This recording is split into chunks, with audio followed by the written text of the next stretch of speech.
In the bitter cold of Montana Territory, where winter storms can bury a man's dreams as deep as his regrets, Jedediah McCrae has spent 3 years running from ghosts that won't stay buried. The former Confederate scout turned cattle rancher knows these mountains better than any living soul, but he's never prepared for what the storm will bring to his doorstep this December night. When lightning splits the sky and thunder shakes the earth, Jed rides out expecting to find scattered Cal. Instead, he discovers an overturned stagecoach and a woman whose Eastern refinement seems as out of place as snow in July. Miss Eleanor Whitmore, schoolteacher and bearer of secrets, lies unconscious with a shattered leg and a leather satchel clutched to her chest. But what Jed doesn't know is that this woman carries more than books and bandages. She carries the key to a future he never dared imagine. Will saving her life cost him everything he's built, or will it finally set him free? The wind howled like a wounded animal as Jed McCrae lifted the unconscious woman from the wreckage of the stagecoach. Her body felt fragile in his arms, like a bird with a broken wing, and the way she clutched that leather satchel, even in her senseless state, told him this woman had secrets worth protecting. Blood seeped through her torn skirts where bone had pierced flesh, and her breathing came in shallow, painful gasps that the storm nearly swallowed. His horse, a sturdy bay named Ranger, snorted nervously as Jed secured the woman across the saddle. The animal's instincts were sharp. This storm was far from finished with them. Ice pellets stung Yet's weathered face as he mounted behind his unexpected burden, one arm wrapped protectively around her slight frame, while the other gripped the reins with practiced ease. The ride to his homestead took nearly an hour through conditions that would have claimed lesser men. Yet's cabin sat in a natural depression between two ridges, sheltered from the worst of the prairie winds, but isolated. Enough that neighbors were measured in days of travel rather than minutes. He'd chosen this place deliberately 3 years ago when he'd arrived in Montana Territory with nothing but his horse, his father's old cavalry saber, and a trunk full of memories he'd rather forget. The cabin itself was a testament to solitary living, sparse, functional, and devoid of the softening touches that marked a home rather than merely a shelter. Hand-hewn logs chinked with mud, and moss formed walls thick enough to keep out the Montana cold, while a stone chimney rose from a hearth that had warmed only one man's meals for too long. A single room served as kitchen, living area, and bedroom, with a small loft overhead where Jed stored supplies and the few possessions. He couldn't bring himself to discard Dot as he carried the woman inside. The familiar scent of wood smoke and leather welcomed him, but tonight it felt different, somehow emptier, as if her presence had already begun to change the very air. He laid her gently on his narrow bed, the only piece of furniture in the cabin that could be called comfortable, and stepped back to assess the damage by lamplight. She was younger than he'd first thought, perhaps 25 or 26, with auburn hair that had escaped its pins during the accident. Her face, though pale with shock and pain, bore the refined features of Eastern breeding, high cheekbones, a straight nose, and lips that spoke of education and privilege. Her traveling dress, now torn and stained, had once been fine wool dyed a deep blue that matched her eyes when they finally fluttered open. "Where?" she whispered, her voice cultured and soft despite her obvious distress. "What happened to the coach?" Jed poured water from a pitcher into a basin, his movements economical and sure. "Storm took it, ma'am. Looks like your driver tried to push through when he should have waited it out. Found you about 5 miles from my place." She struggled to sit up, then gasped as pain shot through her injured leg. The break was clean but serious, and Jed knew from his years of frontier living that without proper care, such injuries could mean the difference between walking again and spending life as a cripple. "My satchel," she said urgently, her eyes darting around the dim cabin. "I must have my satchel. Right here." Jed retrieved the leather bag from where he'd placed it on his small table. Wouldn't let go of it, even unconscious. Must be mighty important. Relief flooded her features as she clutched the satchel to her chest. "Thank you.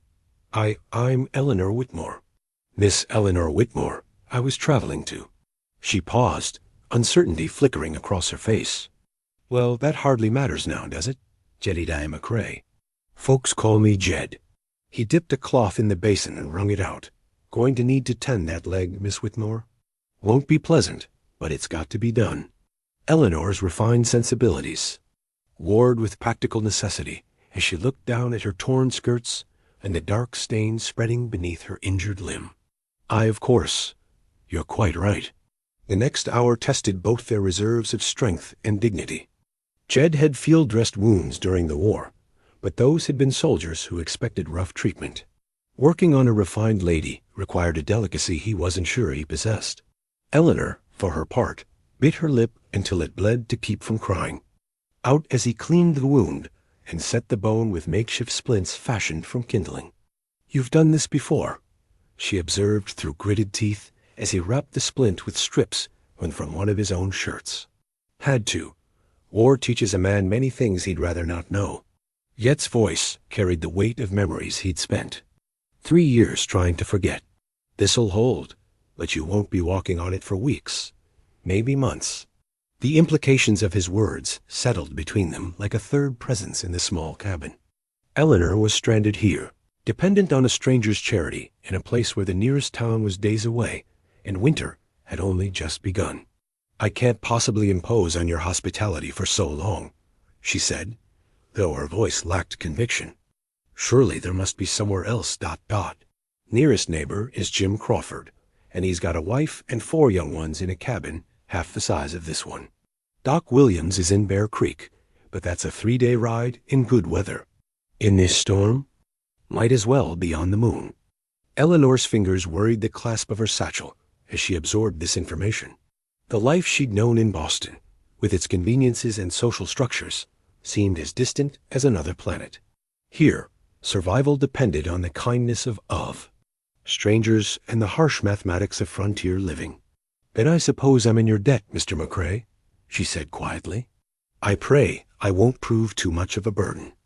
Jed looked at her then, really looked, and saw not just the refined Eastern lady, but the steel beneath her delicate exterior. Her chin was set with determination despite her circumstances, and her eyes held a spark that spoke of inner strength. Something stirred in his chest, a feeling he'd thought buried with his old life. "No burden, Gets quiet out here in winter. Might be pleasant to have someone to talk to." The admission surprised them both. Jed had grown accustomed to solitude, even preferred it, but something about this woman's presence made the cabin feel less like a hiding place and more like a home dot as the storm continued to rage outside. Eleanor's exhaustion finally overtook her, and she drifted into an uneasy sleep. Jed settled into his chair by the fire, watching the play of shadows across her face and wondering what twist of fate had brought Eleanor Whitmore into his carefully ordered isolation. He pulled an old trunk from beneath his bed, the wood worn, smoothed by handling, and lifted the lid with reverent care.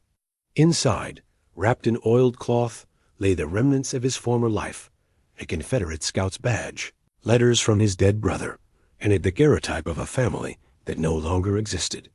At the bottom, hidden beneath layers of memory, was a small leather journal where he'd once tried to record his thoughts.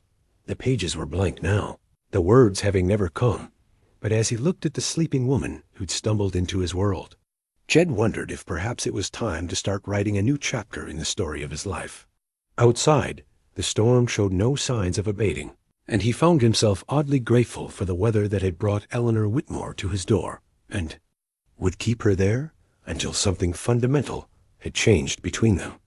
A fire crackled lower, casting dancing shadows on the cabin walls, and Jed settled back in his chair to keep watch through the long winter night. Tomorrow would bring new challenges, new conversations, and perhaps the beginning of something neither of them had dared to hope for in their separate, guarded lives. 3 days after the storm, Eleanor's condition took a turn that chilled Yet's blood more than any Montana winter. He woke to find her burning with fever, her face flushed, and her breathing labored. The wound, which had seemed to be healing, now showed angry red streaks radiating up her leg, a sight that brought back memories of battlefield infections that claimed more soldiers than bullets ever did. "Miss Whitmore," he said, gently shaking her shoulder.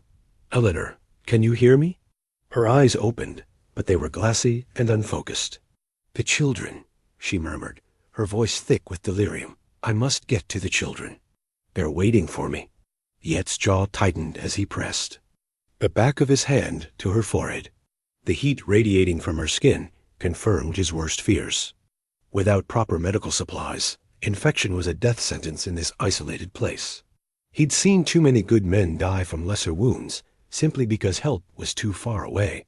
Rolling up his sleeves, Jed set to work with the grim determination of a man who'd learned to fight death with whatever tools were at hand. He built up the fire until the cabin was stifling, then stripped away the makeshift bandages to examine the wound. The sight made him curse under his breath. The flesh around the break had begun to fester, and he could see the telltale signs of blood poisoning setting in. There was only one chance, and it would require him to do things that might save her, life or kill her outright. From his limited supplies, he retrieved a bottle of whiskey he'd been saving for the loneliest nights and his sharpest knife. The blade went into the fire until it glowed red hot, and then he turned to the unconscious woman whose life now hung in the balance. "Forgive me for what I'm about to do," he whispered, though he doubted she could hear him through the fever's grip. The next hour was a testament to both his skill and her hidden strength. Even in her delirium, Eleanor fought him as he clinged. The infection from her wound, her refined voice reduced to raw cries that tore at his heart. But she endured, and when it was done, Jed bandaged the wound with clean cloth and settled back to wait. It was during those long hours of watching over her that Eleanor's delirium began to reveal the secrets she guarded so carefully. Her fevered ramblings painted a picture of a life far more complex than her refined exterior suggested. "I didn't take it," she whispered to phantoms only she could see. "Charles, please. You know I wouldn't steal from the children. The school fund was for them. Always for them." Jed leaned closer, his curiosity overriding his respect for her privacy. In her satchel, which she'd never let far from her side, he could see the corner of what looked like official documents. The fever had loosened her grip on both consciousness and caution. "Sarah needed the medicine," Eleanor continued, tears streaming down her flushed cheeks. "My sweet Sarah. I couldn't let her die, not when I had the means to save her, but Charles... He took everything and left me to bear the blame." The pieces of Eleanor's story began to form a troubling picture in Yet's mind. Someone named Charles had apparently betrayed her trust, and she'd been forced to flee Boston under circumstances that suggested scandal. The refined schoolteacher was running from something more serious than a broken heart. As dawn broke on the fourth day, Eleanor's fever finally broke. She opened her eyes to find Jed sitting beside the bed, his face haggard from sleepless vigil. The infection had passed its crisis, but the woman who looked back at him was different, somehow more fragile, yet also more real than the composed lady who'd first awakened in his cabin. "You saved my life," she said simply, her voice hoarse, but clear. "Touch and go for a while there," Jed admitted. "You were talking quite a bit. Fever does that to folks." Eleanor's eyes widened with alarm. "What did I say?" "Enough to know you're running from more than just a bad stagecoach route." Yet's voice was gentle but firm. "Charles, Sarah, something about a school fund. Want to tell me the truth?" For a long moment, Eleanor simply stared at him, weighing her options. Then, with visible effort, she reached for her satchel and withdrew a worn envelope. Inside was a teaching certificate bearing her name, along with several letters written in a child's careful hand. "These are from Copper Falls," she said, her voice barely above a whisper. "A mining town about 200 miles north of here. They lost their schoolteacher to consumption last spring, and the children, they've been without proper education for months." She handed him one of the letters, written in pencil on cheap paper. Yet's reading had improved over the years, but the childish script challenged him. Eleanor noticed his struggle and gently took the letter back. "Dear teacher," she read aloud. "My name is Tommy Fletcher, and I am 8 years old. Ma says you might come teach us our letters. I can already write my name and count to 20. Will you teach me to read stories like the ones my pa used to tell? We have a schoolhouse, but no one to fill it. Please come. We are waiting." The simple plea hung in the air between them, And Jed saw something shift in Eleanor's expression, a spark of purpose that hadn't been there before. "That's why you were traveling north," he said. "Not running from something, but toward something. Both, I suppose." Eleanor's fingers traced the edge of the letter. "I was engaged to Charles Pemberton in Boston. He managed the funds for the school where I taught, and when my younger sister Sarah fell ill with tuberculosis, I took money from the emergency fund to pay for her treatment. Did it help?" Eleanor's face crumpled. "She died anyway. And Charles, rather than help me replace the money, as he'd promised, he reported the theft to the school board and disappeared with what remained of the fund. I was dismissed in disgrace, and when I tried to explain, no one would listen." Jed felt a familiar anger building in his chest, the same rage that had driven him from civilization 3 years ago. "So you decided to start over?" "The position in Copper Falls doesn't pay much, but it's honest work, and those children need someone who cares about their future." Eleanor's voice grew stronger as she spoke. "I thought if I could make a difference there, perhaps I could find some measure of redemption for what I'd done." "What you'd done?" Yet's voice sharpened. "Sounds to me like you tried to save your sister's life with money that Charles stole anyway." "The law doesn't see it that way. Neither did the school board." Eleanor looked down at her hands. "I'm a thief, Mr. McCrae, regardless of my intentions." Jed was quiet for a long moment, processing her story against the backdrop of his own complicated past. He understood running from judgment, from the weight of decisions that seemed right at the time, but left scars that never fully healed. "We've all done things we're not proud of," he said finally. "Question is, what are you going to do now?" Eleanor looked up at him, surprised by the lack of condemnation in his voice. "You don't think less of me?" "Think less of you for trying to save." "Your sister?" "For wanting to teach children who need it?" Jed shook his head. "Lady, I've done things that would curl your hair. Taking money to save family doesn't even rate as a sin in my book." For the first time since awakening, Eleanor smiled, a genuine expression that transformed her entire face. "You're not what I expected when I first saw you, Mr. McCrae." "Jed," he corrected. "And what did you expect?" "Someone rougher, I suppose. Less understanding." She gestured around the cabin. "This isn't exactly the sort of place where one expects to find compassion. Maybe that's exactly where it's needed most." Their eyes met and held, and something passed between them in recognition of shared wounds and mutual understanding. Eleanor saw past Jet's gruff exterior to the gentleman beneath, while he recognized in her the same mixture of strength and vulnerability that had driven him to this isolated place. The moment was broken by a sudden gust of wind that rattled the cabin's windows. Outside, fresh snow was beginning to fall, adding to the already substantial drifts that surrounded their temporary sanctuary. "Looks like you won't be traveling to Copper Falls anytime soon," Jed observed. Eleanor nodded, accepting what she couldn't change. "Then I suppose I'll have to make the best of my current situation." "Could be worse situations to be in," Jed said, and was surprised to realize he meant it. For the first time in 3 years, the prospect of winter isolation didn't seem like a burden, but rather an opportunity, a chance to know this remarkable woman better and perhaps to discover that redemption was possible for both of them. As Eleanor drifted back to sleep, her fever finally broken and her breathing steady, Jed found himself looking forward to tomorrow with something he'd almost forgotten how to feel: hope. The morning after Eleanor's fever broke dawned clear and bitter cold, with sunlight streaming through frost-covered windows to paint rainbow patterns on the cabin floor. Eleanor woke to the sound of Jed moving quietly around the small space, building up the fire and preparing what smelled like real coffee, a luxury she hadn't expected in such a remote place. "You're awake," he said, glancing over from where he stood at the stove. "How is the leg feeling?" Eleanor shifted carefully, testing the limits of her injury. The sharp, constant pain had diminished to a dull ache, and the fever's departure had left her feeling weak but clear-headed. "Better, I think. Still tender, but the worst seems to have passed." "Good. Infection was the real danger." Jed poured coffee into 2 tin cups and brought one to her bedside. "This might help with the weakness." Eleanor accepted the cup gratefully. inhaling the rich aroma.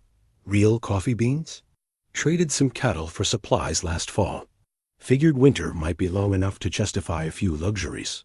He settled into his chair with his own cup, and Eleanor noticed how the morning light softened his weathered features. Been thinking about what you said yesterday. About those children in Copper Falls. What about them? Jed gestured toward her. Satchel, with the children's letters, were still visible.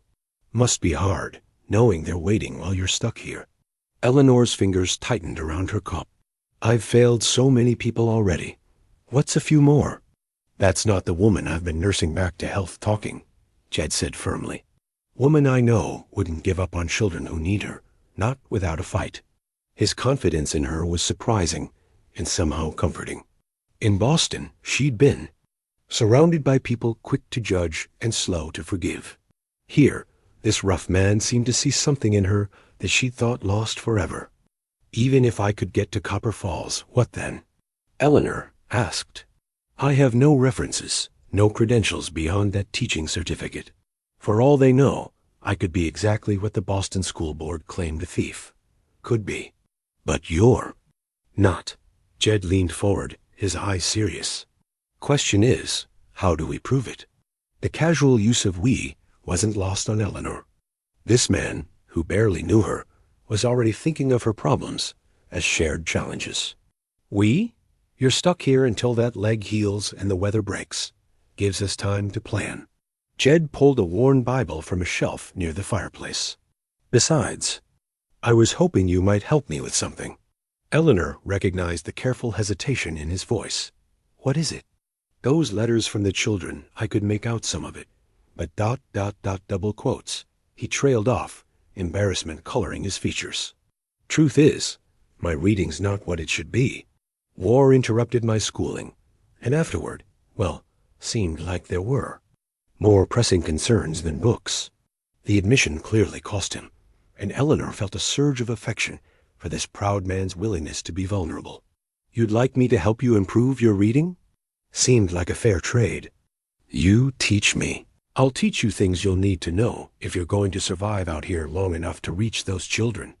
Eleanor smiled, the first genuine expression of happiness she'd felt in months. I'd be honored to help, Jed. Over. The following days, a routine developed that brought unexpected comfort to both of them. Mornings began with Eleanor's reading lessons, using whatever books she'd packed in her satchel.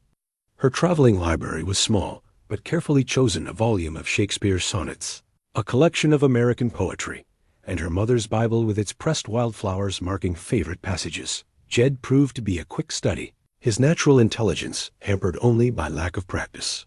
He approached reading with the same methodical determination he brought to everything else, working through difficult passages with patience that surprised Eleanor. Within a week, he was reading simple sentences with confidence, and by the second week, he was tackling more complex material. The quality of mercy is not strained. He read slowly from The Merchant of Venice, his finger following each word. It droppeth as the gentle rain from heaven upon the place beneath. Beautiful, isn't it? Eleanor said, watching his face as understanding dawned. Shakespeare understood that forgiveness benefits both the giver and the receiver. Jed looked up from the book. Seems like mercy's in short supply these days. Perhaps that's why it's so valuable when we find it. Their afternoon lessons took a different form. Jed taught Eleanor practical skills she'd never needed in Boston, but that could mean the difference between life and death on the frontier. He showed her how to bank a fire so it burned through the night, how to read weather signs and the behavior of animals, and how to prepare simple but nourishing meals from basic supplies. Frontier cooking's more about not starving than fine dining, he explained as he guided her through making cornbread. But there's satisfaction in creating something good from simple ingredients.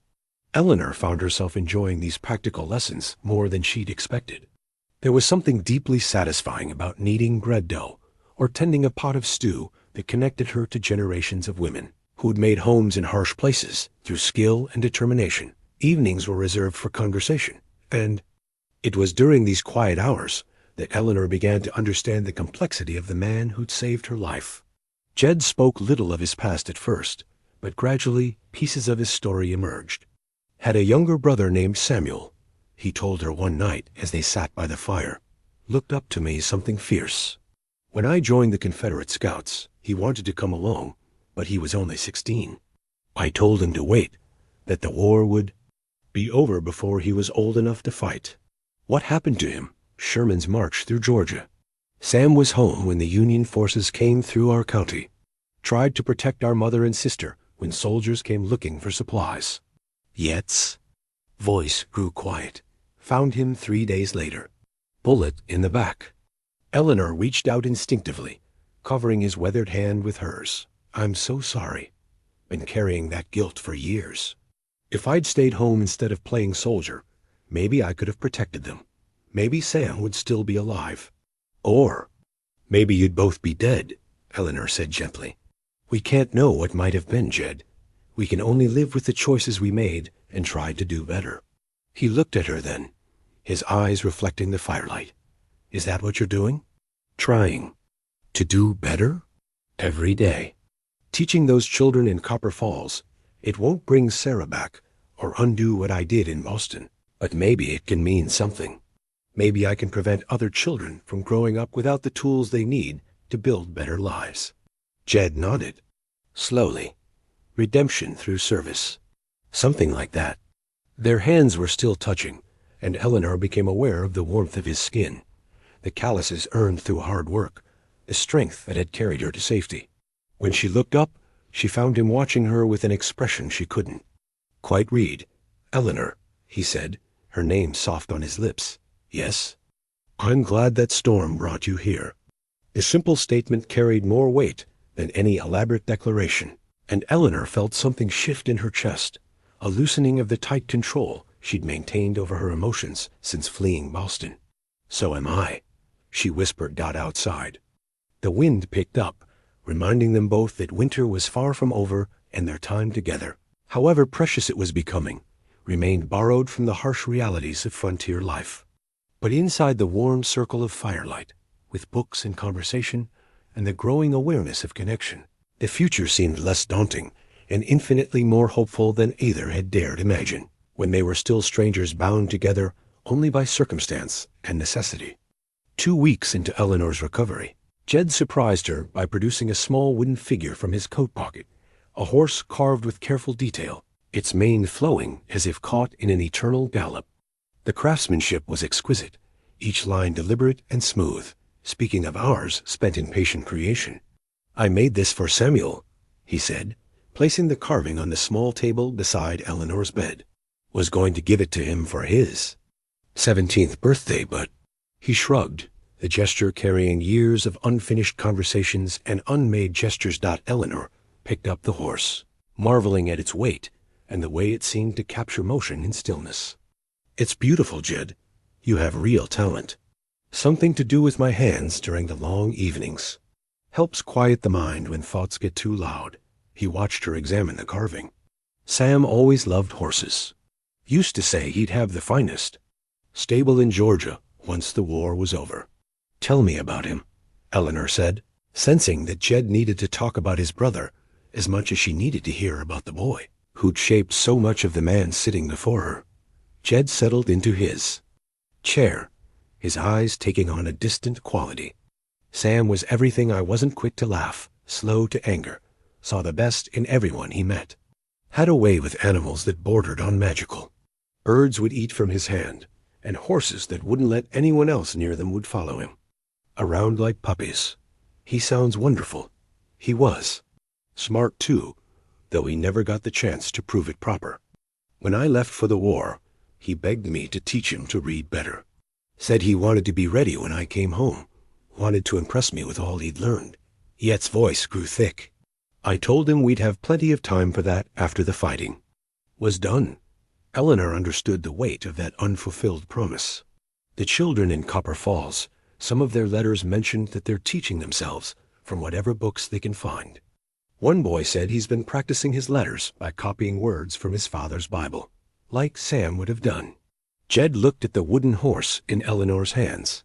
Been thinking about those letters, Eleanor. About what it means to have children. Growing up without proper schooling. She waited, sensing he was working towards something important. Maybe there's a way to help them even before spring comes, he said finally. I've been trading with folks throughout this territory for 3 years. Know most of the settlements between here and Copper Falls. Could be we could send word ahead, let them know help is coming. How? Jed smiled, the expression transforming. His weathered features. Jim Crawford makes regular runs to trading posts, even in winter. If we wrote a letter to those children, he could start it on its way, might reach them before the worst of the winter sets in. Eleanor felt a surge of excitement mixed with trepidation. What would we say? We could tell them about you, about your plans to come teach when the weather breaks. Maybe send some lessons they could work on in the meantime. Jed gestured toward her books. You've been teaching me. Could do the same for them, even at a distance. The idea was ambitious and kind, and it spoke to Eleanor's deepest desires to be useful, to matter in the lives of children who needed her. You'd help me write to them? Be honored to. Besides, he added with a grin, good practice for my letter-writing skills. They spent the next morning crafting a letter that balanced hope with honesty. Eleanor dictated while Jed wrote, his handwriting, improving with each line as he applied the lessons she'd been teaching him. Dear students of Copper Falls, the letter began. My name is Miss Eleanor Whitmore, and I am the teacher who hopes to join you when spring arrives. I am currently recovering from an injury that has delayed my journey, but I want you to know that I think of you often and I am eager to begin our work together. I have heard that you are teaching yourselves while you wait, and I am proud of your dedication. Learning is one of the most important things you can do, not just for yourselves, but for your families and your community. Every word you read, every problem you solve, every question you ask makes you stronger and more prepared for the challenges ahead. The letter went on to include simple lessons they could practice spelling exercises, basic arithmetic problems, and suggestions for organizing their own informal study groups. Eleanor included a list of books they might find in traveling merchants' wagons, along with questions they could discuss to deepen their understanding. But it was the closing that revealed how much this correspondence meant to both teacher and scribe. Please know that while winter keeps us apart, you are not forgotten. A good man named Jed McCrae is helping me write this letter, and he wants you to know that there are adults who believe in your potential and are working to ensure you have every opportunity to grow and learn. Spring will come, and with it, I will arrive ready to help you build the brightest possible future. Your devoted teacher, Miss Eleanor Whitmore. When the letter was finished, Eleanor watched Jed read it through one more time, his lips moving slightly as he worked through the more complex words. Think it'll help? He asked. I think it will give them hope. And sometimes that's the most important lesson of all. That afternoon, Jim Crawford arrived for his monthly visit, his wagon loaded with supplies, and his weathered face red from the cold. Crawford was a man in his 50s, with the practical wisdom of someone who'd spent decades making a living in harsh country. He listened to their request with interest and readily agreed to start the letter on its journey. Know some of those families up Copper Falls way, he said, accepting the carefully wrapped letter. Been hard on them, losing their teacher. Children need structure, need someone to show them there's more to the world than what they can see from their front doors. Will the letter reach them? Eleanor asked. Might take a month or more, depending on weather and which traders are moving through, but yes, it'll get there. And I'll spread word that you're coming in spring. Give folks something to look forward to. After Crawford left, Eleanor felt a sense of accomplishment that had been missing from her life since leaving Boston. For the first time in months, she was acting as a teacher again, reaching out to students who needed her guidance. Thank you, she told Jed as they watched Crawford's wagon disappear into the distance. For what? For helping me remember who I am, who I can be again. Jed turned to study her face, noting the color that had returned to her cheeks and the spark of purpose in her eyes. You never stopped being a teacher, Eleanor. You just needed students who deserved you. That evening, as they sat by the fire, with their books, Eleanor discovered a letter tucked between the pages of her mother's Bible. One she'd forgotten was there. The paper was yellow with age, and the ink had faded, but the words were still clear. It's from my mother, she said, unfolding the delicate paper. She wrote it just before she died, when Sarah and I were still children. Would you like to read it aloud?" Eleanor nodded, though her voice trembled slightly as she began. "My dearest daughters, if you are reading this, then I am no longer with you. But please know that my love continues beyond death's door. Eleanor, you have been given the gift of teaching. Use it to light the way for others. Sarah, your gentle heart will touch more lives than you know. Remember that the greatest legacy we can leave is the difference we make in the lives of others. Be brave, be kind, and never forget that you are loved beyond measure." The cabin was quiet, except for the crackling of the fire, as Eleanor folded the letter with trembling hands. She believed I could make a difference. She was right, Jed said simply. Already seen it firsthand. Eleanor looked at him questioningly. You've changed this place, Eleanor. Changed me. Made me remember that there's more to living than just surviving from one day to the next. Their eyes met across the small space, and Eleanor felt the truth of his words settle deep in her heart. She had changed, not just from the injury and recovery, but from being seen and valued by someone who asked for nothing more than her authentic self. Outside, snow began to fall again, soft and steady, adding another layer to their isolation. But inside, surrounded by books and conversation and the growing warmth of connection, Eleanor no longer felt trapped by winter. Instead, she felt as if she were incubating something precious, not just her own healing, but the possibility of a future that included both her calling to teach and the unexpected gift of understanding that had grown between her and the man who'd saved her life in more ways than one. By the end of February, Eleanor's leg had healed enough for her to move around the cabin with the aid of a walking stick Jed had carved for her. The simple act of standing on her own 2 feet again filled her with a sense of independence she hadn't realized she'd missed so desperately. More importantly, it allowed her to begin participating in the daily routines that kept their small world functioning. She took over the cooking, transforming yet simple fare into meals that filled the cabin with aromatic warmth.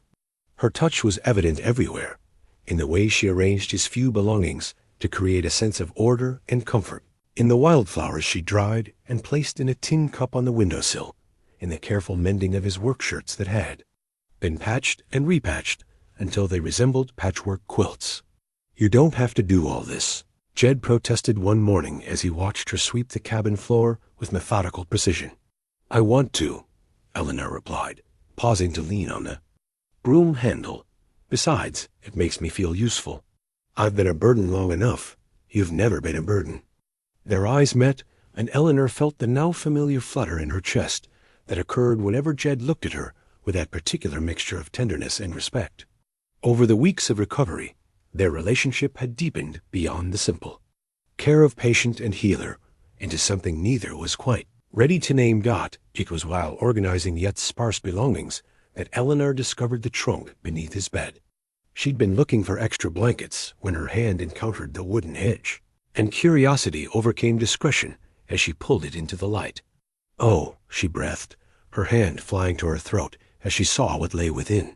The trunk contained the carefully preserved remnants of a life Jed had never spoken about, letters tied with faded ribbon, a daguerreotype of a family posed formally before a white-columned house, and nestled at the bottom, a silver locket that seemed oddly familiar. Eleanor's fingers trembled as she lifted the locket, and when it fell open, she gasped. Inside was a miniature portrait of a young woman with dark hair and serious eyes. Her sister Sarah, though painted years before consumption, had hollowed her cheeks and dimmed her bright spirit. That's not yours to go through. Eleanor spun around to find Jed standing in the doorway, his face a mask of carefully controlled emotion.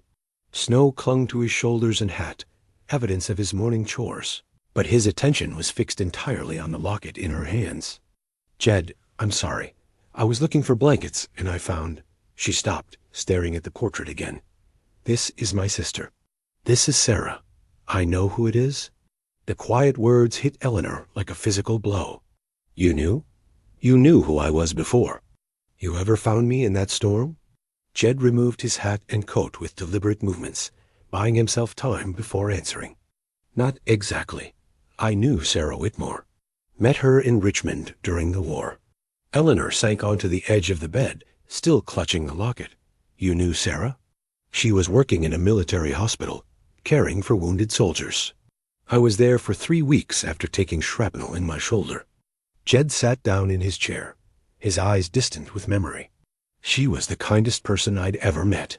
Used to read to the men who couldn't read themselves. Wrote letters home for those whose hands wouldn't work anymore. She never mentioned meeting. A Confederate scout named Jedediah McCrae, probably because I told her my name was James Crawford. Was using false papers then safer that way for someone working behind enemy lines? Eleanor studied the man she'd come to care for so deeply, trying to reconcile this revelation with everything she thought she knew about him. You loved her. It wasn't a question, and Jed didn't try to deny it. I thought I did. She was everything. Good in the world at a time when I was seeing nothing but darkness. But she was in love with someone else, a doctor named Charles Pemberton, who worked at the same hospital. The name hit Eleanor like ice water. Charles? Charles Pemberton? Saw them together before I was discharged. She looked at him the way I wished she'd look at me. Yet's voice was matter of fact, but Eleanor could hear the old pain beneath it. Never forgot her, though. When I heard about the yellow fever epidemic that swept through Richmond after the war, I tried to find out what happened to her, Eleanor's. Mind reeled as pieces of a puzzle she'd never known existed began falling into place. Charles told me he met Sarah when she was already ill, that he tried to save her, but couldn't afford the treatments she needed. Maybe that's true. Maybe he did try to help her. Yet's eyes found Eleanor's. But I kept track of him after the war, curious about the man who'd won her heart. Charles Pemberton was never a doctor, Eleanor. He was a hospital administrator who started calling himself doctor after the war ended. The locket fell from Eleanor's nerveless fingers as the full implications of what Jed was telling her sank in. He lied to me. About everything. About being a doctor, yes. About trying to save Sarah. I don't know. But when I heard a schoolteacher named Eleanor Whitmore had fled Boston after embezzling money to pay for her sister's medical bills, and that the man who'd accused her was named Charles Pemberton, Jed leaned forward, his voice gentle. I've been looking for you for months, Eleanor. Looking for me? Why? Because I knew Sarah's sister would never steal from children unless she was desperate. Because I figured Charles was up to his old tricks, taking advantage of good people. For his own gain. Yet's weathered hands clasped together. And because I owed Sarah a debt I could never repay. Eleanor felt the world shifting around her, all her assumptions about coincidence and fate crumbling. You're saying you came to Montana Territory looking for me? Bought this land because I heard rumors that Charles might be operating in mining. Territories out west, convincing people to invest in fake medical ventures. Figured if you were running from him, you might head somewhere he was known to operate. And the storm? Finding me in that stagecoach? Pure chance. I was out looking for cattle when I heard the crash. Jed stood and moved to the window, his back to Eleanor. But I'd be lying if I said I wasn't grateful for it. Eleanor rose unsteadily, her healing leg protesting the sudden movement. All this time you've been taking care of me because you felt you owed my dead sister? At first, maybe. Jed turned to face her, and the expression in his eyes made her breath catch. But not anymore, Eleanor. Not for a long time now. Then why? He crossed the small space between them in 2 steps, his hands coming up to frame her face with infinite gentleness. Because somewhere between nursing you through that fever and watching you fight to get well, between teaching you to cook frontier food and learning to read from your books, I stopped seeing Sarah's sister and started seeing the woman who's made this cabin feel like home for the first time in my life. Eleanor searched his face, seeing truth and vulnerability and something deeper that made her heart race. Jed ... I know it's complicated.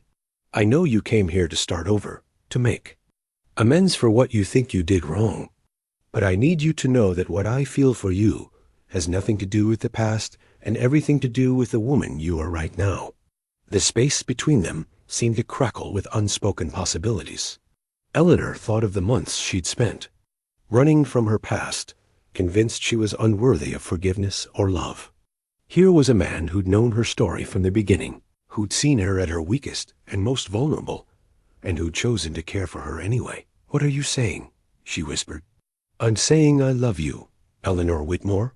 Not because of who your sister was, or what you've been through, but because of who you are, stubborn and kind and brave enough to keep fighting for what matters, even when the world tells you you're not worth fighting for."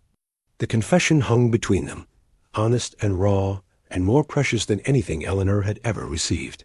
When she reached up to cover his hands with hers, she felt the calluses and scars that told the story of his own struggles, his own journey. To this moment. "I love you too," she said, the words coming easier than she'd expected. "And that terrifies me." "Why?" "Because everyone I've ever loved, I've lost. Sarah, my parents, even Charles in a way, though I'm beginning to understand that what I felt for him was gratitude masquerading as love." Eleanor's voice grew stronger. "I don't think I could bear to lose you too." "You won't lose me," Jed said, firmly. "Not to the past, not to whatever's waiting in the future. We'll face it together." Outside, the wind had picked up, rattling the windows and reminding them both that winter was far from over. But inside, surrounded by the revelations and confessions that had changed everything between them, Eleanor felt something she'd almost forgotten how to feel. The possibility of a future built on truth and genuine love rather than secrets and misplaced guilt. March brought the first real signs of spring to Montana Territory longer days, a musical drip of snow melting from the cabin's eaves, and the return of birdsong to the silence that had defined their winter world. Eleanor's leg had healed completely, leaving only a slight stiffness when the weather turned cold, and her strength had returned along with a sense of purpose that had been missing since her flight from Boston. The morning Jed discovered the surveyor's map changed everything. He'd been checking his property lines, a ritual he performed each spring to ensure no one had encroached on his land during the winter months.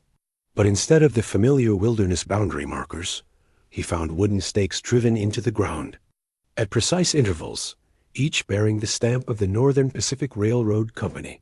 "They're planning to run track right through here," he told Eleanor, spreading the official surveyor's map across their small table. The document was detailed and professional, showing elevation changes, water sources, and property boundaries. With the cold precision of men who viewed land as nothing more than an obstacle to progress, Eleanor studied the map, her teacher's mind quickly grasping the implications. The railroad would bring people, commerce, opportunities, and the end of everything that makes this place worth living in. Yet's finger traced the proposed route, which cut directly through the heart of his property. "They're offering, too. Buy me out 5 times what I paid for the land. That's generous. It's blood money." Jed rolled up the map with sharp movements. "This place isn't just property to me, Eleanor. It's where I finally found peace, where I learned to stop running from who I used to be." Eleanor understood his attachment to the land over the months of recovery.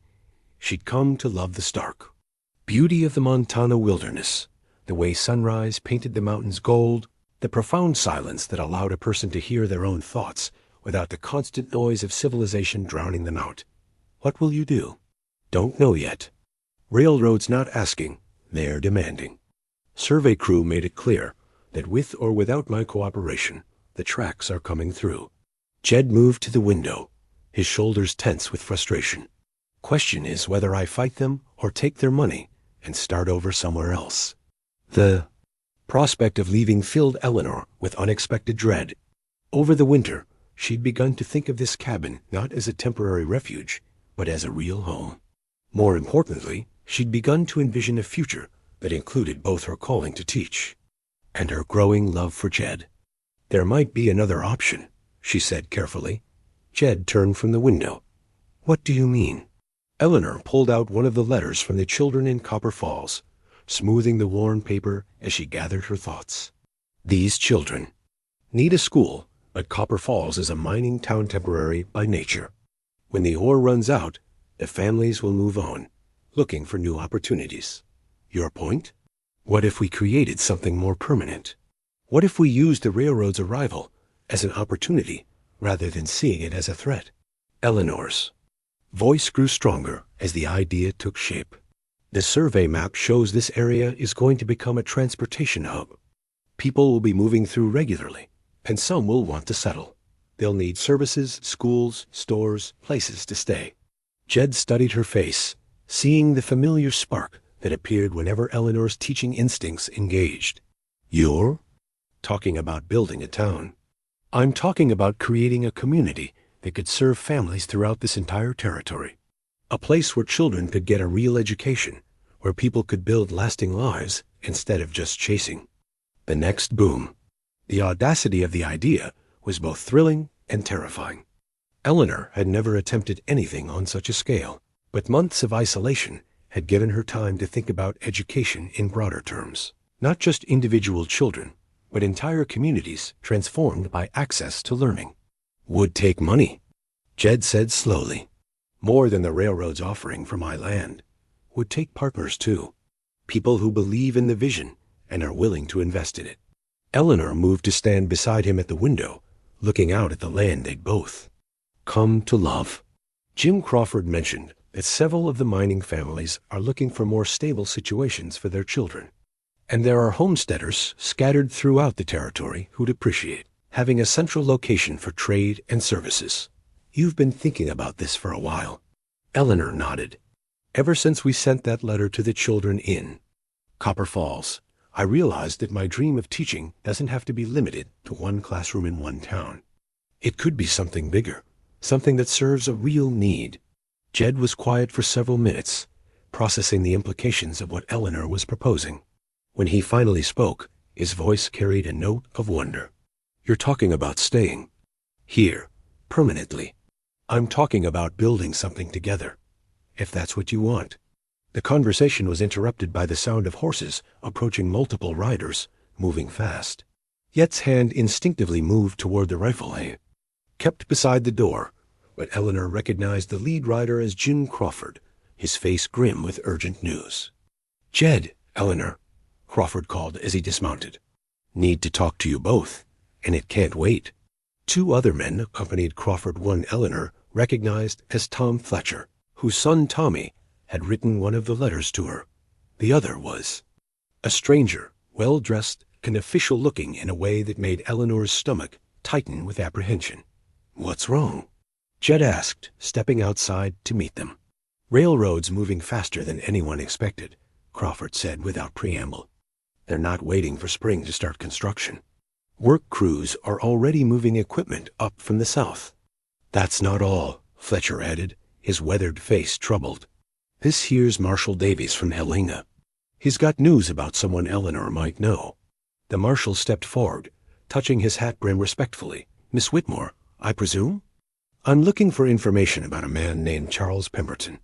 Understanding is he might have wronged you in some way back east. Eleanor's heart began to race. What about Charles? He's been operating a confidence scheme throughout the mining territories, convincing folks to invest in fake medical ventures. Uses different names, but his methods are consistent targets people desperate for medical care, takes their money, and disappears before anyone realizes they've been swindled. How many people? Eleanor asked, though she dreaded the answer. Dozens. Maybe more. We've been tracking him for months, and we have reason to believe he's heading this direction. There's word of a new silver strike about 50 miles north of here, and that's the kind of opportunity he typically exploits. Jed moved closer to Eleanor, his presence both protective and reassuring. What does this have to do with Eleanor? Miss Whitmore's one of the few people who can identify him on sight and testify to his methods. Her case in Boston is what started the investigation that's led us this far. Marshal Davies studied Eleanor's face. We'd like your help in bringing him to justice, Mom. Eleanor looked around at the faces watching her, Crawford and Fletcher, who had become friends over the winter. The marshal, who represented the law she'd fled from in Boston. And Jed, whose love had given her the strength to consider facing her past instead of continuing to run from it. If I help you, she said slowly, will the charges against me in Boston be dropped? Already arranged, ma'am. Soon as we had evidence of Pemberton's pattern of fraud, the Boston School Board realized they'd been played. Your name's been cleared, and there's even talk of offering you a commendation for bringing this to light. The news should have filled Eleanor with relief. but instead she felt oddly detached from it. The vindication she'd once thought essential to her future seemed less important now that she'd discovered she could build a new life based on who she was rather than who she'd been. "I'll help," she said finally, "but on one condition." "What's that?" Eleanor took Yet's hand, drawing strength from his touch. "When this is over, I stay here. This is my home now, and these are my people." Marshal Davies nodded. "Wouldn't have it any other way, ma'am. Territory needs good teachers, and from what I hear, you're one of the best." As the men began discussing strategy and logistics, Eleanor found herself looking out at the land that had become so precious to her. Spring was coming, bringing with it change and challenge and the chance to build something lasting. The railroad might transform the landscape, but it didn't have to destroy what mattered most. Beside her, Jed squeezed her hand gently. "You sure about this? About helping catch Charles?" "Yes. About staying here with you and building something worth having?" "Yes to that too." Eleanor smiled up at him. "We've survived winter together, Jed. I think we can handle whatever comes next." Outside, the snow continued its slow retreat, revealing the brown earth beneath and the promise of green growth to come. Change was inevitable, but for the first time in months, Eleanor felt ready to meet it head-on, armed with love and purpose and the unshakable conviction that some things were worth fighting for. 3 days after Marshal Davies' visit, Eleanor was hanging laundry on the line behind the cabin when she spotted the rider approaching from the east. Something about the man's posture in the saddle, confident, entitled, familiar, made her blood run cold even before she could make out his features clearly. Charles Pemberton had found her. Eleanor's hands stilled on the wet sheet she'd been pinning to the line as recognition struck her like a physical blow. He looked older, more weathered than when she'd known him in Boston, but there was no mistaking the aristocratic bearing, the carefully groomed beard, or the expensive clothes that marked him as someone who preyed on others' desperation for his own comfort. Fighting every instinct that screamed at her to run, Eleanor forced herself to continue hanging laundry as if she hadn't seen him. Her mind raced through possibilities. Jed was checking the boundary markers on the far side of the property and wouldn't return for hours. The rifle was inside the cabin, but Charles was already too close for her to reach it safely. Well, Charles called out as he dismounted, his cultured voice carrying the same charm that had once fooled her into believing he loved her. "Eleanor Whitmore, as I live and breathe, you've led me quite a chase, my dear." Eleanor turned slowly, her hands clenched at her sides to stop their trembling. "Charles, I can't say I'm surprised to see you. Wherever there are desperate people with money, you're never far behind. Still the same righteous schoolteacher, I see. Though I must say, this rustic setting suits you better than I expected." Charles gestured at the humble cabin and the vast wilderness beyond. "Rather a step down from Boston society, but then again, thieves can't be choosers." "I'm not the thief here, Charles, and we both know it." Charles laughed, the sound cold and calculating. "Oh, my dear Eleanor, that's where you're wonderfully wrong. You see, I've made quite a comfortable living over the past year by being exactly the sort of thief you could never be, the intelligent kind."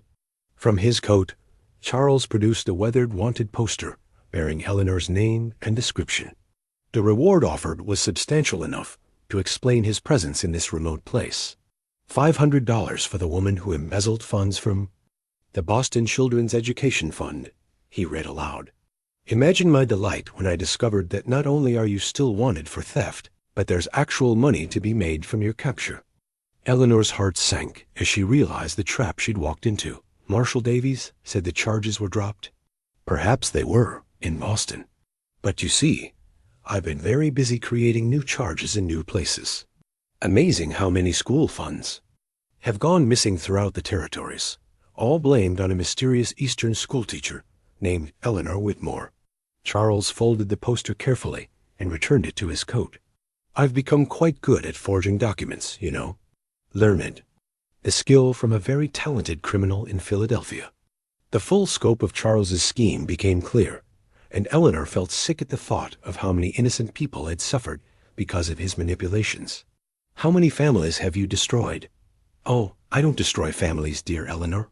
I simply redirect their resources toward more worthy causes, namely, my continued comfort and prosperity. Charles stepped closer, and Eleanor caught the scent of expensive cologne that couldn't quite mask the underlying corruption. But you've caused me considerable inconvenience by disappearing. I had to work much harder to establish my credibility, without a convenient scapegoat. So you've come to collect the bounty on my head. Initially, yes. But seeing you here, in this charming domestic tableau, has given me a better idea. Charles's eyes gleamed with the calculating intelligence that had once fooled her into thinking he was a good man. You're going to help me establish my next venture. I'll do no such thing. Oh, but you will. You see, I've already been to the new mining camp up north. Spoke with several families about a wonderful new teacher who's coming to establish a school for their children. They're so grateful for the opportunity that they've already contributed generously to the building fund. Eleanor's blood turned to ice. You're using my name. Your reputation, actually. It seems word of your teaching skills has spread throughout the territory. Parents are desperate for quality education for their children, and they're willing to pay handsomely for it. Charles smiled, the expression devoid of warmth.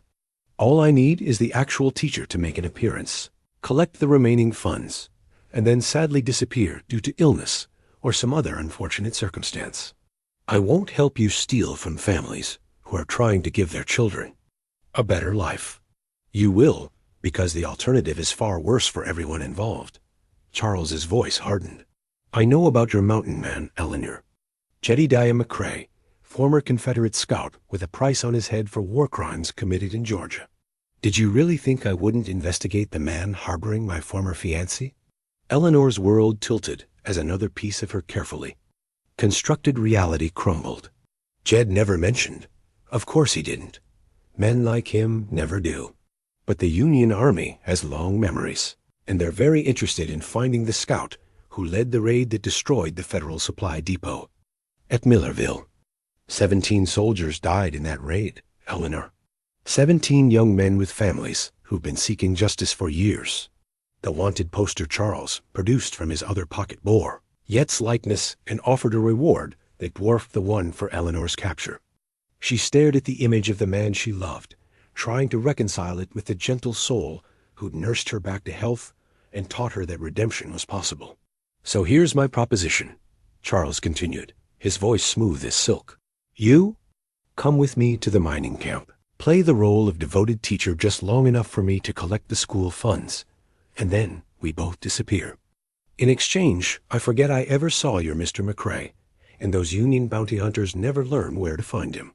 Eleanor's mind raced through possibilities, each more desperate than the last. And if I refuse? Then I ride to the nearest telegraph office and send word to some very determined men who've been hunting Jedediah McCrae for 8 years. They'll be here within the week, and your lover will either hang or spend the rest of his life in prison. Charles shrugged as if discussing the weather. The choice is entirely yours, my dear.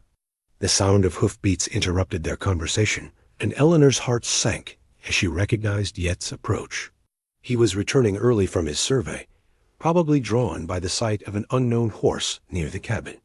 Ah, the famous scout himself, Charles said, his hand moving to rest casually on the butt of his pistol. How convenient. Jed rode into the clearing, his weathered face hardening as he took in the scene. Eleanor's pale, stricken expression and the well-dressed stranger who radiated threat despite his civilized appearance. Eleanor?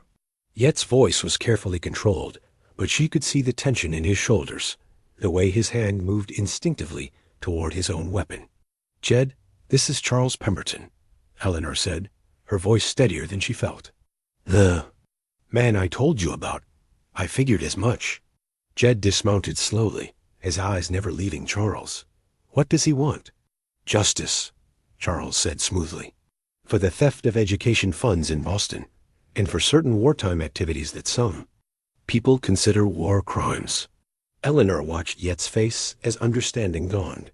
He looked at her with an expression of profound sadness, and she realized he'd been expecting this moment for years, not the specific details, perhaps, but the inevitable reckoning with the past that refused to stay buried.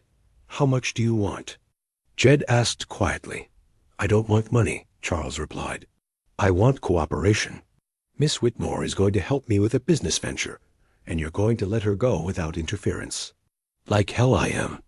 Charles drew his pistol with practiced ease, pointing it not at Jed, but at Eleanor. I rather thought you might say that. But you see, Mr. McCrae, you're not really in a position to negotiate. Miss Whitmore comes with me willingly, or I'll be forced to defend myself against a dangerous fugitive, and sadly, she might be caught. In the crossfire, Eleanor saw Yet's face go white with rage and fear. She'd never seen him look so dangerous, so much like the Confederate scout Charles claimed he'd been. But she also saw his love for her, overriding his warrior instincts, keeping him from acting on the violence that simmered just beneath his controlled surface. It's all right, Jed, she said, though her voice broke on the words. I'll go with him. Eleanor, no. It's the only way. She looked into his eyes, trying to communicate everything she couldn't say aloud. Trust me. The word hung between them, loaded with meaning. Eleanor was asking Jed to trust that she had a plan, that she wasn't simply surrendering to Charles's threats. More importantly, she was asking him to trust that their love was strong enough to survive whatever came next. After a long moment, Jed nodded almost imperceptibly. How long? A week, Charles said. Maybe 2, depending on how cooperative your lady proves to be. Don't worry, I'll take excellent care of her. Eleanor gathered a few personal belongings, including her mother's Bible and the letters from the children. In Copper Falls, as she prepared to leave the cabin that had become her sanctuary, she caught sight of Yet's father's cavalry saber hanging above the fireplace. The sight filled her with unexpected strength. If Jed could survive the war and find redemption in this remote place, she could survive whatever Charles had planned and find her way back to the man she loved. I'll be back, she told Jed as Charles helped her mount a horse he'd brought for her.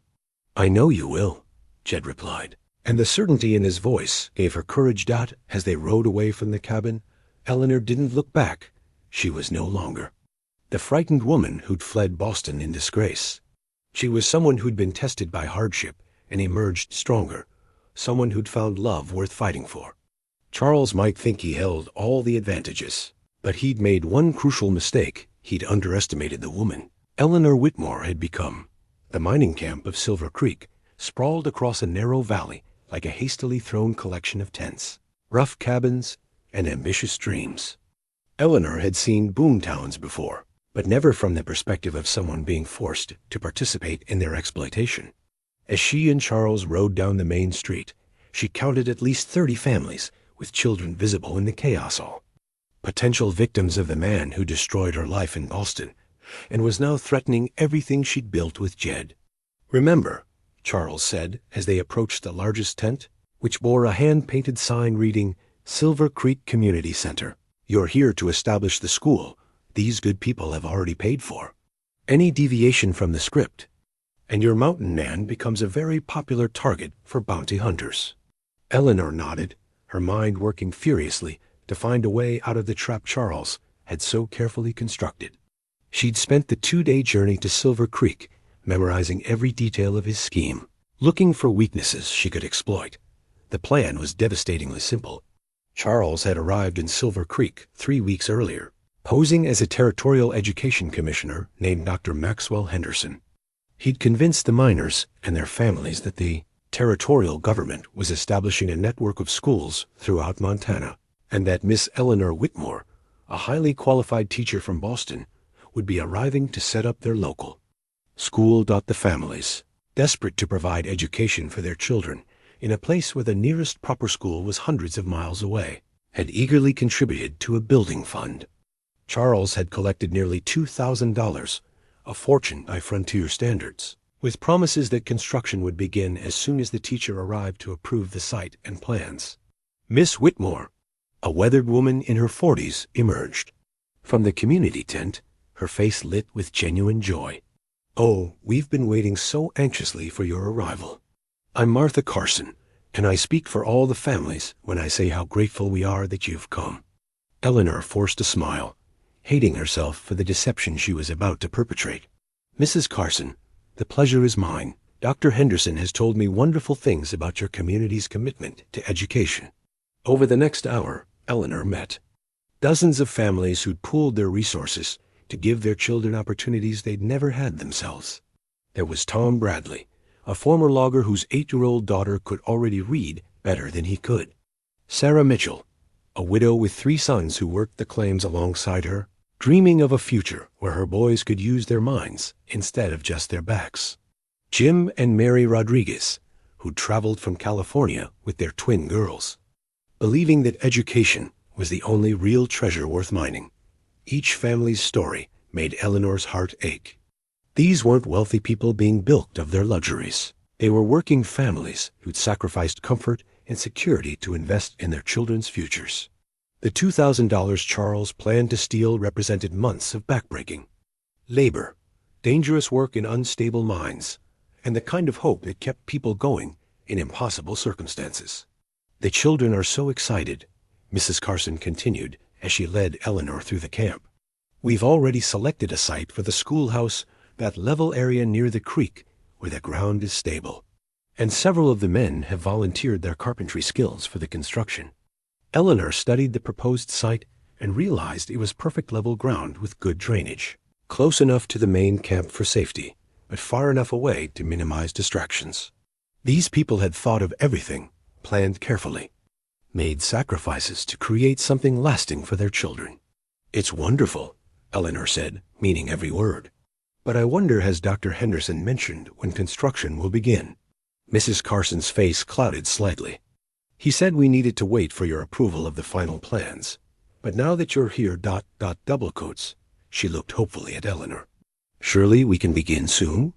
The children have been out of school for so long." That evening, Charles held court in the community tent, playing the role of benevolent territorial official with practiced ease. Eleanor watched him charm the miners and their wives with stories of educational progress throughout Montana, promises of additional funding from the territorial government, and assurances that Silver Creek would become a model community. "Miss Whitmore will need a few days to finalize the curriculum and review our construction plans," Charles announced to the assembled families. "But I'm confident that within the week, we'll be ready to begin building the finest school in the territory." After the meeting, Charles escorted Eleanor to a small cabin he'd arranged for her use comfortable by frontier standards. But she noticed he kept the key and positioned himself between her and the door. "Quite the performance," he said once they were alone, "though I detected a certain reluctance in your enthusiasm. I hate what you're doing to these people." "I'm giving them hope, Eleanor. That's more than most of them had before I arrived." Charles poured himself a drink from a bottle he'd brought from his saddlebags. "The fact that their hope is misplaced is hardly my fault. You're stealing their children's future. I'm redistributing resources from people who can't afford them to someone who can appreciate them, namely, myself." Charles settled into the cabin's only chair, his posture relaxed, but his eyes watchful. "Besides, these children will receive an education of sorts. They'll learn that the world is cruel, that promises are often broken, and that trust is a luxury they can't afford. Valuable lessons, really." Eleanor turned away from him, unable to bear the casual cruelty in his voice. Through the cabin's single window, she could see families gathered around their evening fires, children playing games in the dying light, while their parents planned for a future that Charles intended to steal. "There's still time to change course," she said without looking at him. "These people haven't been hurt yet. You could return their money, leave the territory, find some other way to make a living." "And give up the most profitable scheme I've ever devised? I think not." Charles's voice hardened. "Besides, I have plans for that money.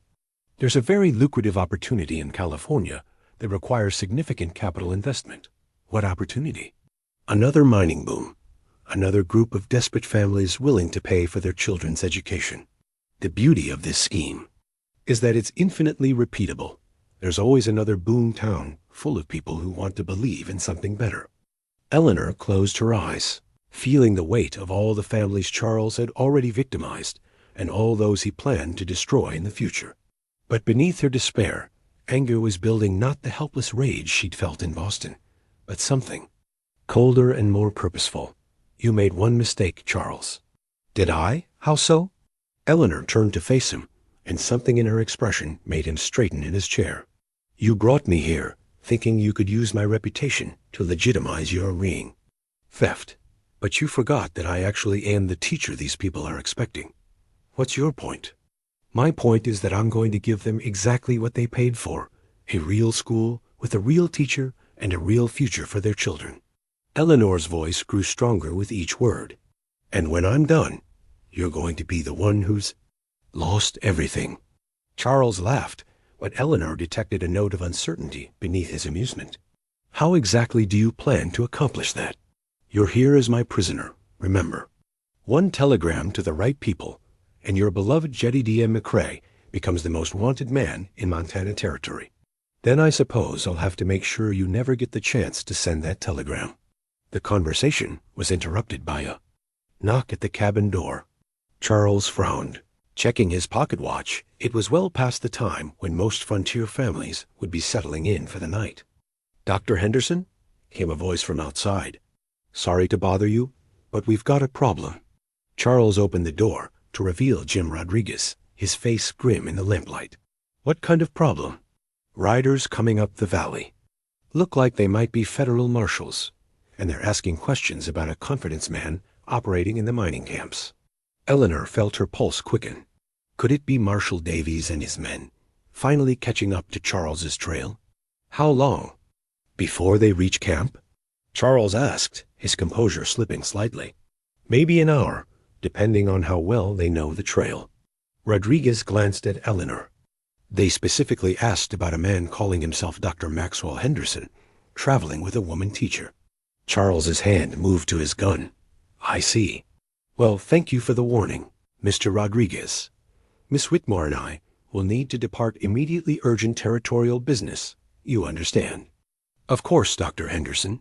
But what about the school? The children are so excited. Miss Whitmore will return within the month to begin classes, Charles lied smoothly. This is merely a temporary delay. After Rodriguez left, Charles began, packing his belongings with efficient haste. Time to go, my dear. Our welcome here is apparently worn thin. Where? North, toward the Canadian border. I have associates there who can help us disappear until this federal investigation runs out of steam. Charles holstered his gun and shouldered his travel bag. Don't even think about trying to escape, Eleanor. We'll be traveling fast and hard, and I won't hesitate to leave you behind if you slow us down. As they prepared to leave Silver Creek under cover of darkness, Eleanor thought about the children who would wake up tomorrow to discover their dreams of education had vanished in the thin night. She thought about the families who trusted a stranger with their hopes and their hard-earned money. Most of all, she thought about Jed, probably riding hard through the wilderness to find her, unaware that Charles was leading her away from any chance of rescue. But as they mounted their horses and prepared to flee, Eleanor realized something Charles hadn't counted on. She was no longer the helpless woman he'd manipulated in Boston. She'd survived a winter in Montana Territory, learned to fight for what mattered, and discovered reserves of strength she'd never known she possessed. The game was far from over, and Eleanor Whitmore was ready to play her hand.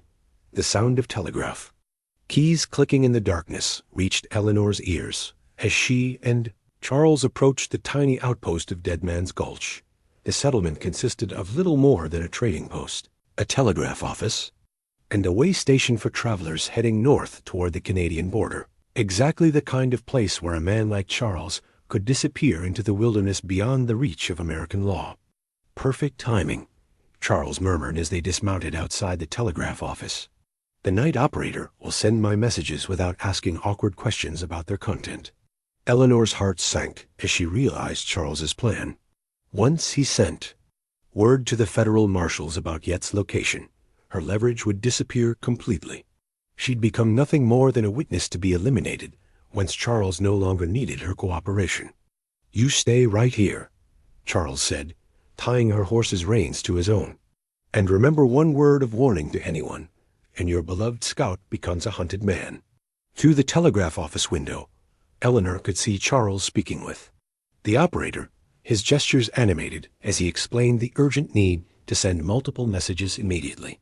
She watched in growing desperation as the operator began transmitting the first telegram, each click of the key sealing Yet's fate. But then she heard something that changed everything, the distant thunder of hoofbeats approaching fast from the south.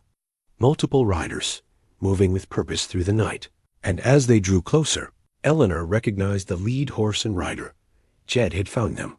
He wasn't alone. Marshal Davies rode beside him, along with Jim Crawford, and what looked like half a dozen other men Eleanor didn't recognize. They approached the outpost with the careful precision of men accustomed to dangerous work, spreading out to surround the small cluster of buildings. Eleanor's mind raced. Charles still had his gun, and he was desperate enough to use it. If Jed and the marshal attempted a direct confrontation, people would die, possibly including the innocent telegraph operator who'd simply been doing his job. Making a split-second decision, Eleanor grabbed a rock from the ground and hurled it through the telegraph office window. The crash of breaking glass shattered the night's quiet, and Charles spun around, his face twisted with rage. "You stupid woman! Do you have any idea what you've done?" "I've stopped you from destroying any more lives," Eleanor said, backing away as Charles emerged from the building with his gun drawn. "Actually, you've just ensured that more people will die than necessary." Charles's voice was cold with fury. "Your interference means I'll have to kill the telegraph operator as well. Can't have him telling the authorities what messages I was trying to send. Let him go, Charles. Your fight is with me. My fight is with anyone who stands between me and my freedom." Charles raised his gun, but before he could fire, Yet's voice cut through the darkness. "Pemberton, Federal Marshals, you're surrounded." Charles whirled toward the sound, his gun swinging wildly as he tried to locate the source of the voice. In the moonlight, Eleanor could see the shadowy figures of the marshal's men positioned around the outpost, their rifles trained on the desperate man who terrorized so many families. "I have hostages," Charles shouted. "The woman and the telegraph. Operator, anyone tries to take me, and they die." "Let them go," Marshal Davies called back. "You're only making this harder on yourself." "Harder?" Charles laughed, the sound bitter and unhinged. "You have no idea how hard it's already been. Do you know what it's like to watch lesser men prosper while you struggle to maintain the lifestyle you deserve?" Eleanor realized that Charles was unraveling, his carefully constructed facade of civilization cracking under pressure. This was the man who destroyed her life in Boston, but seeing him now desperate, cornered, and ranting about his imagined grievances, she felt something unexpected. Pity. "Charles," she said gently, "it doesn't have to end this way. You could surrender, testify against the people who taught you to forge documents, help the authorities recover money for the families you've cheated. Surrender?"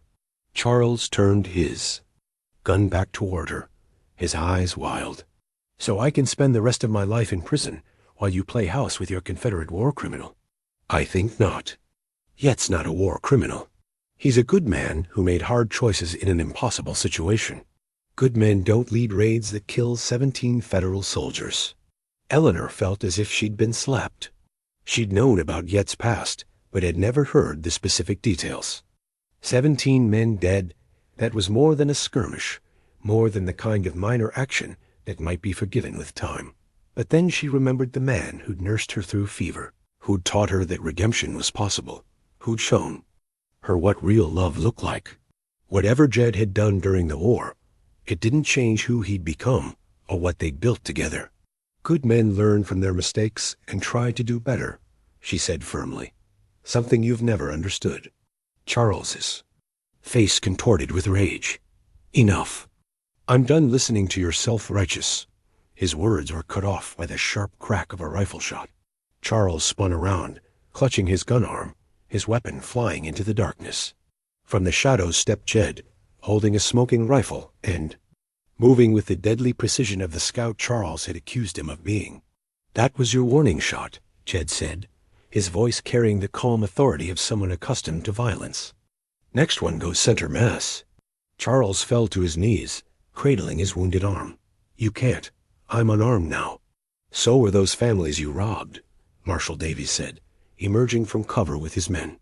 Charles Pemberton, you're under arrest for fraud, embezzlement, and conspiracy to commit theft across territorial boundaries. As the marshal's men secured Charles and tended to his wound, Eleanor found herself suddenly shaking with reaction. Everything that had happened over the past few days crashed over her at once. The fear, the anger, the desperate uncertainty about whether she'd ever see Jed again. Eleanor. Jed was beside her, his arms encircling her with gentle strength. It's over. You're safe. How did you find me?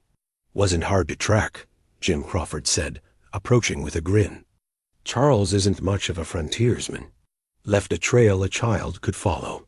Besides, Marshal Davies added, we've been closing in on his operation for weeks. When word reached us that he'd taken a hostage and fled Silver Creek, it just became a matter of cutting off his escape routes. Eleanor looked at the marshal in surprise. You knew he was in Silver Creek?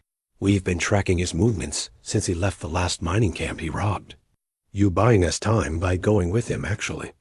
Helped kept him from disappearing completely while we organized a proper pursuit.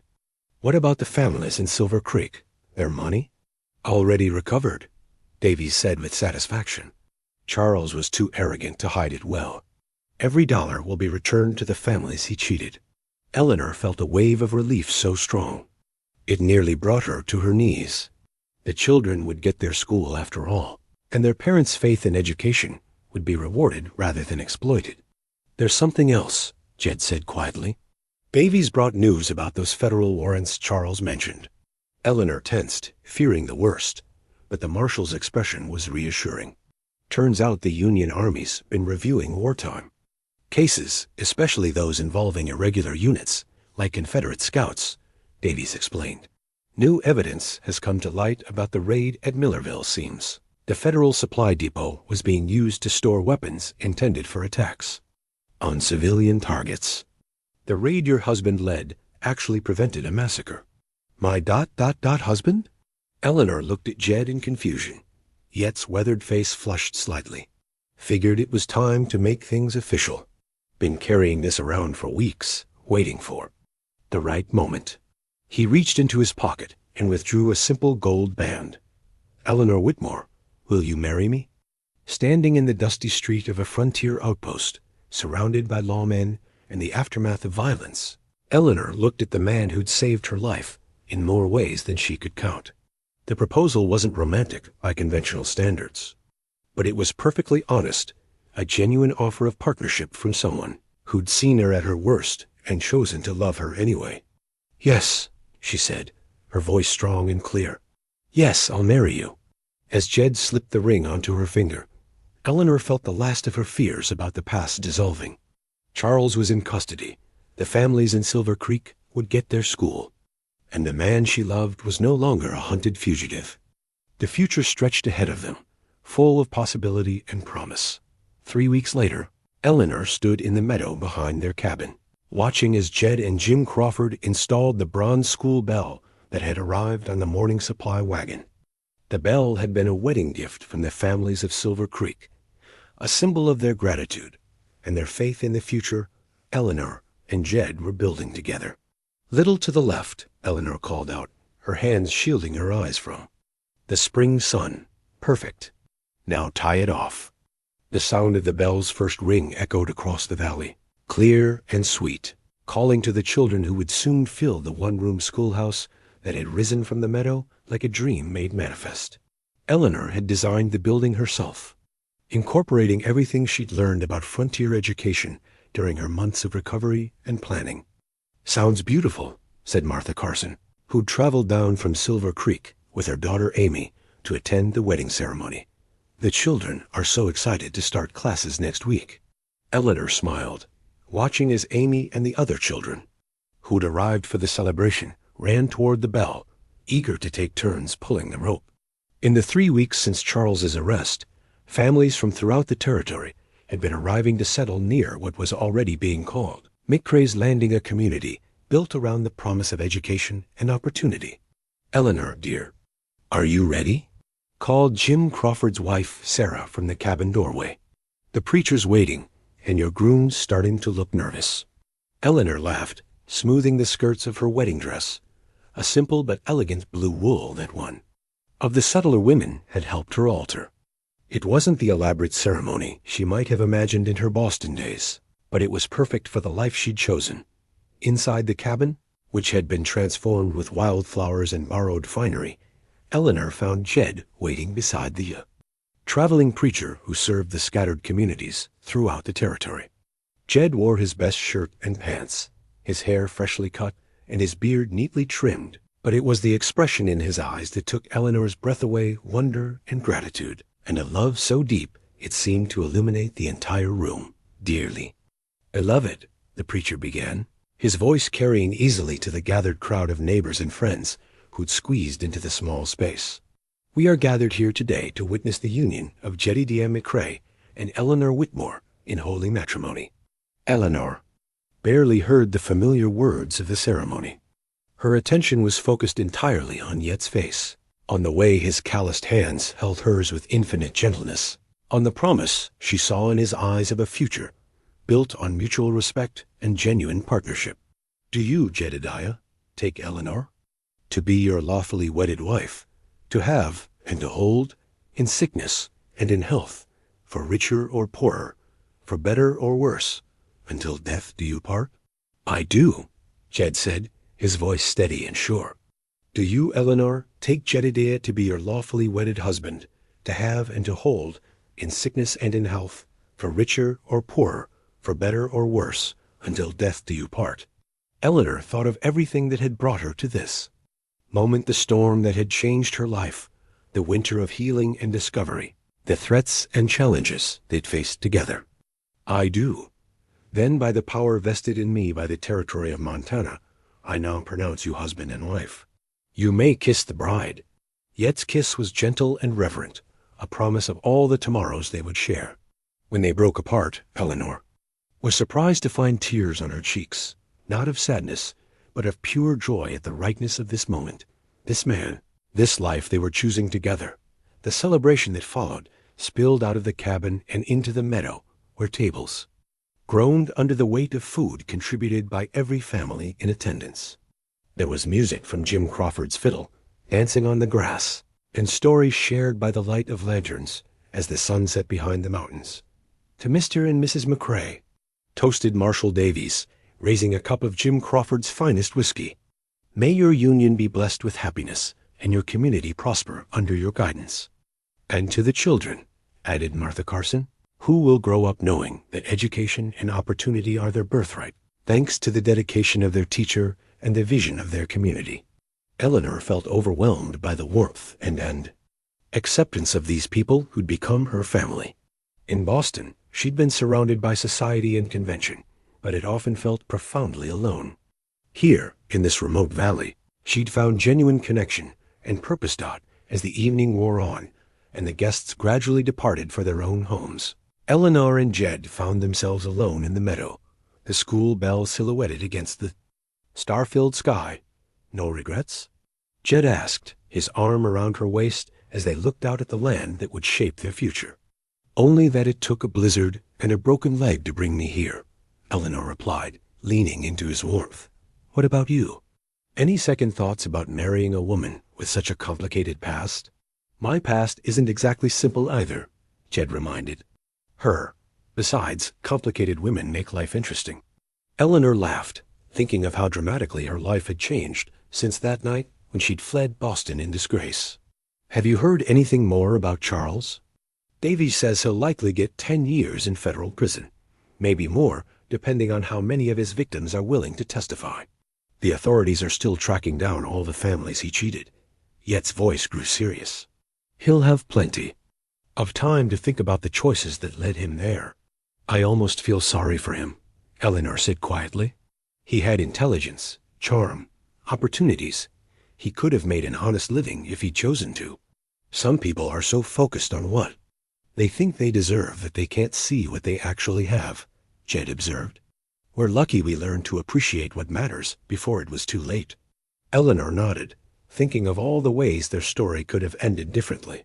If the storm hadn't brought them together, if Charles hadn't overplayed his hand, if either of them had been too proud or too fearful to risk loving again. "The school opens next week," she said, changing to a happier subject. 15 students to start, with more families arriving before winter. "You nervous?" "Excited," Eleanor corrected. "I've been planning lessons for weeks. These children are so eager to learn, so grateful for the opportunity. It's going to be wonderful." "And when winter comes again?" Eleanor smiled, remembering their first winter together, the isolation that had forced them to truly know each other, the conversations by firelight that had built the foundation of their love. "When winter comes, we'll have each other and a warm house and good books to read. What more could we possibly need?" Jed turned to face her, his hands framing her face with the same tenderness he'd shown that first night, when fever had broken her defenses and allowed her to be vulnerable with another person for the first time in years. "Nothing," he said simply. "We have everything we need." As they walked back toward the cabin that was now truly their home, Eleanor caught sight of the wedding ring on her finger, simple gold that caught the moonlight and seemed to glow with its own inner warmth. Tomorrow would bring new challenges, new students to teach, new dreams to build. But tonight, she was exactly where she belonged, with the man who'd taught her that love wasn't about perfection, but about choosing to see the best in each other. Every single day, the school bell caught a breeze and rang softly, as if blessing their new beginning and calling to all the children who would grow up knowing that education and love were the twin foundations upon which strong communities were built. 6 months later, Eleanor stood at the window of their expanded cabin, one hand resting on the gentle swell of her belly, while the other held a letter that had arrived with the morning mail. Outside, the first snow of winter was beginning to fall, but instead of the isolation and hardship she'd once associated with Montana winters, Eleanor saw only beauty and promise. The letter was from Tommy Fletcher in Copper Falls, now 12 years old and attending the regional school that had been established with funding recovered from Charles's various schemes. His childish handwriting had evolved into confident script, and his words painted a picture of a boy whose horizons had expanded far beyond the narrow confines of a mining camp. "Dear Mrs. McCrae," the letter read, "I hope this finds you and Mr. McCrae in good health. I wanted you to know that I finished reading all the books you recommended, and Miss Peterson, our new teacher, says I'm ready for advanced mathematics. She also says that if I keep working hard, I might be able to attend the Territorial College when I turn 16. I think about that first letter you sent us often, when you promised that learning would make us stronger and more prepared for challenges. You are right. But I also think about something else you wrote, that there are adults who believe in our potential. Knowing that helped me believe in myself, even when the work was hard. I hope the school at McCrae's Landing is everything you dreamed it would be. Ma says you're going to have a baby soon. I hope you teach your child the same lessons you taught us, that education is the key to building a better future, and that believing in people helps them become their best selves." Eleanor wiped away a tear as she finished reading, overwhelmed by the knowledge that their work was already bearing fruit in the lives of children throughout the territory. Through the window, she could see her own students arriving for their morning lessons, bundled against the cold but eager to learn. The McCrae's Landing School had grown beyond even her most optimistic projections. What had started with 15 students now served nearly 40 children from families scattered across a 100-square-mile area. Some boarded with local families during the week, while others made daily journeys of several miles, their parents convinced that education was worth any sacrifice. "Morning, Mrs. McCrae," called Annie Crawford, Jim and Sarah's youngest daughter, as she bounded through the snow toward the schoolhouse. At 9 years old, Annie was already reading at a level that would have impressed Eastern educators, and her enthusiasm for learning was infectious among the other students. Eleanor smiled and waved, then turned as she heard Yet's footsteps on the cabin floor behind her. "Another letter from one of your former students?" he asked, wrapping his arms around her from behind and resting his hands on her growing belly. "Tommy Fletcher. He's doing wonderfully advanced mathematics, plans for college. His teacher thinks he has real potential." Eleanor leaned back against Yet's chest, drawing comfort from his steady warmth. It's amazing to think that a simple letter could make such a difference in a child's life. Not the letter, Jed corrected gently. The person who wrote it. The person who cared enough to reach out to children she'd never met and promised them a future worth working toward. Through the window, they watched as more students arrived, their voices carrying across the snow-covered meadow as they called greetings to one another. The scene was so different from that first winter when the cabin had sheltered only 2 wounded souls learning to trust again. Now it anchored a thriving community built on the simple premise that every child deserved an education and every family deserved hope. Do you ever think about how different things might have been? Eleanor asked. If that storm hadn't brought me to your door, if Charles hadn't forced us to confront our pasts, if we'd made different choices along the way. Sometimes, Jed admitted. But then I remember something my father used to say, that life isn't about the storms we can't avoid, but about how we choose to rebuild afterward. Eleanor nodded, thinking of all the rebuilding they'd done together. Not just the physical structures, the expanded cabin, the schoolhouse, the growing community of McCrae's Landing, but the emotional architecture of their shared life. They'd taken their individual experiences of loss and guilt and transformed them into something stronger and more beautiful than either could have created alone. The school bell began to ring, its bronze voice calling the children to their morning lessons. Eleanor gathered her teaching materials while Jed banked the fire and prepared for his own day of work managing the growing trade. Relationships that were making McCrae's Landing a regional hub for commerce, as well as education. Mrs. McCrae? Called a small voice from the schoolhouse doorway. Eleanor looked up to see Maria Santos, a 6-year-old whose family had arrived just a month ago from Texas. Will you tell us more about the letters today? The ones from the children who learned to read before they had a proper school? Of course, Maria. Those stories are important. They remind us that learning can happen anywhere, as long as someone cares enough to teach and someone else is willing to learn. As Eleanor made her way through the snow toward the schoolhouse, she felt the baby kick gently against her ribs, as if responding to the sound of children's voices and the promise of new stories. In a few months, she would hold her own child, and the cycle would begin again, another young mind to nurture, another soul to guide toward understanding and compassion. The schoolhouse was warm and bright, heated by a proper wood stove and lit by windows that had been carefully positioned to catch the maximum amount of natural light. On the walls hung maps and charts, samples of student work, and a photograph of the original group of children from Silver Creek, reminder of where their educational mission had begun. "Good morning, class," Eleanor said as the children settled into their seats. "Before we begin our regular lessons, I want to share a letter I received from Tommy Fletcher. Some of you remember him from his visit last summer. He's the young man who helped us plant the apple trees behind the school." As Eleanor read Tommy's letter aloud, she watched the faces of her students light up with recognition and inspiration. They understood that Tommy's success wasn't just his own achievement. It represented the potential that existed within each of them, waiting to be unlocked through education, encouragement, and hard work. "Now then," Eleanor continued, "who can tell me what Tommy meant when he wrote that believing in people helps them become their best selves?"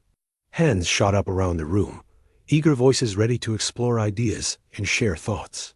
This was the moment Eleanor loved most, when learning became a conversation, when children stopped being passive recipients of information and became active participants in their own education. Outside, the snow continued to fall, blanketing the valley in pristine white that would soon be marked by the footprints of children and adults building a community where education and opportunity went hand in hand. The storm that had brought Eleanor to this place seemed like a lifetime ago, but its legacy lived on in every lesson taught, every child inspired, every family given reason to hope for a better future. As the morning progressed into afternoon lessons, Eleanor found herself thinking about the conversation she'd had with Jed the night before, about names for their coming child. They'd discussed family names and meaningful choices, but Eleanor had suggested something different to name that honored the journey that had brought them together and the mission that continued to guide their lives. "Hope," she'd said. "If it's a girl, let's name her Hope." Jed had smiled and agreed, understanding that the name represented more than just optimism. It embodied the belief that the future could be better than the past, that education could transform communities, and that love could heal even the deepest wounds. The school bell rang again, signaling the end of the day's lessons.